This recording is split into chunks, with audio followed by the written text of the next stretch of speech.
Hey everyone, I'm Jack Fossett, and today we are going to take a look at the brand new Fender Player Plus Stratocaster in this beautiful tequila sunburst finish. We're going to start off with some tone here and then talk about it a little bit and then hear each pickup individually, both clean and overdriven. Today I'm plugging into the new Fender Tone Master Super Reverb. Please remember to like, share, and subscribe. Follow the links below where you can listen to some music, and I hope you enjoy.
So this guitar is aiming to give you something more affordable in the realm of the American Elite, American Ultra, or formerly the American Deluxe guitars. This is like a high-end performance-based Stratocaster that is made in the Mexican factory, so it's going to be a little bit more budget-friendly than some of the other ones, but give you all of those modern features that many players are looking for. Now, I do want to say thank you to Fender for including me. This is a sponsored demo, and they included me in the launch of this guitar, which I'm very grateful for and appreciative of, so thank you very much, Fender. It's an exciting new guitar. I'm going to give you the rundown of what it is, what it's for, and what my thoughts are on it. The first thing, of course, that you notice with this guitar is the finish. It's a really stunning finish. It's got this modern kind of fade where you've got the dark red at the bottom that fades up to more of a tangerine color up here. It's called the Tequila Sunrise finish. I thought, boy, that's a pretty finish. And they said, hey, it's called Tequila Sunrise. And I was like, man, I'm just saying it's been a long day and I hate the... But seriously, it's a great finish, and I actually love the Eagles. Anyway, I do want to mention this is a modern finish. They also have classic finishes for people who aren't into something off the beaten path, who aren't looking for something more modern. They do have some classic finishes as well. So I would check out all the finishes that Fender has available. Also have options of fingerboards, and they are making it in an HSS configuration as well. This one is in an SSS single configuration with Fender Noiseless Pickups. There's a lot of hate for these pickups online. I happen to like these pickups a lot. Part of the reason is because these are some of the first Stratocaster tones that I ever fell in love with, and one of the things about this guitar that I'm liking very much is tonally and looks-wise even, it's reminding me of one of the first Stratocasters that I ever really fell in love with when I was getting into guitar, which was the one that Clapton played on One More Car, One More Rider. His was a custom painted one, kind of in a similar vein. It was not this Tequila Sunrise finish, of course, and it had some custom artwork on it, but kind of similar. And he, of course, played the Vintage Noiseless Pickups. Jeff Beck plays an iteration of Vintage Noiseless Pickups, and let's be honest, if they're good enough for those two guys, they're good enough for the rest of us. That's what I'm going to say. I will say that the pickups have a very stratty tone. It's something that I've always noticed about the noiseless pickups. They just really encapsulate what it means to have strat tone. I don't know how else to describe it. They have a nice presence to them. They have a nice bass response. They have a nice thump. They have their own voice if you compared them with vintage style pickups. But again, for a lot of gigging or recording guitar players, having no noise really goes a long way, especially if you're playing in a club that has bad wiring, if you're recording a part where it's just you on the guitar and you really need it to be silent. That really just, I absolutely loathe needing to filter out noise if you're listening to some sort of solo guitar on a recording. These go a long way. Now, this one obviously has a maple fingerboard. It has a C-shaped neck. It's an alder body. It has locking tuners, so that, of course, plays into this modern playability.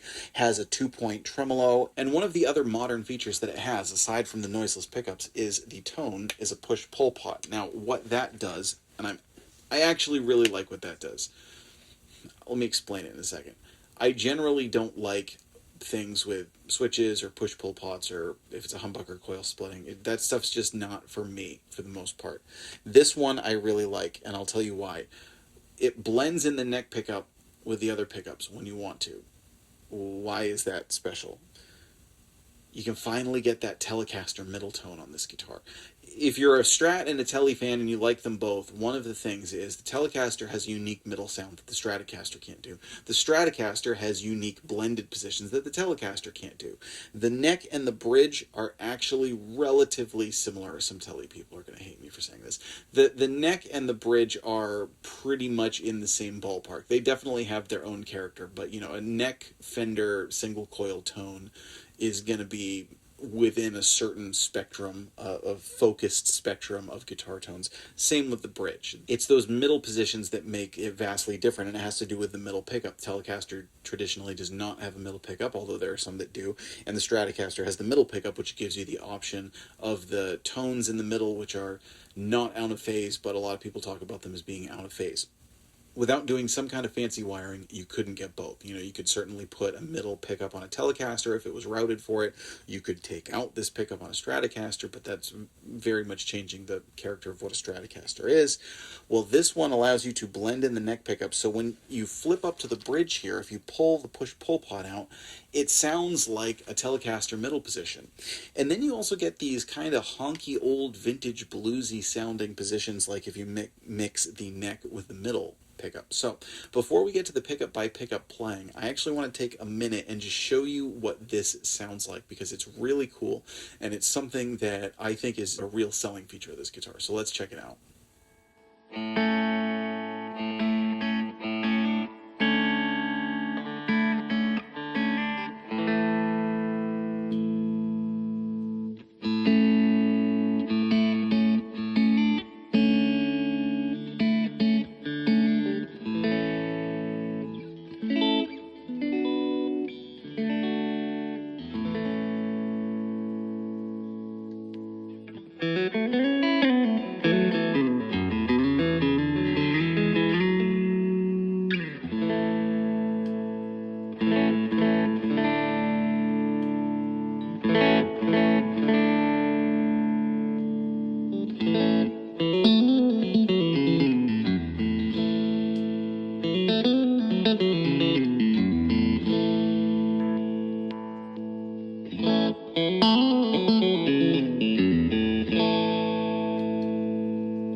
So that to me is way, way more functional than something that gives you just a boost, or something that it sounds like a natural tone. It sounds like a tone that I would actually use, and a tone that I probably will use with this guitar. So that's a really exciting feature, and it's one that I at least haven't seen Fender do much before, if at all. It might be on some of the other models that are out that I haven't tried, but really great feature for this guitar. As far as quality goes, I'll tell you, this one feels very much like the American Deluxe that I used to have. I formerly owned an American Deluxe Stratocaster years ago, like over a decade ago, which was a great guitar. The American Deluxe, again, was the one that preceded the American Elite and the American Ultra guitars. It was a precursor to those. Those are kind of a graduation of what the American Deluxe once was.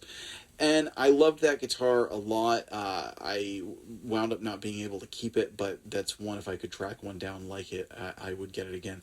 This one feels and plays very, very similar to the way that that one did.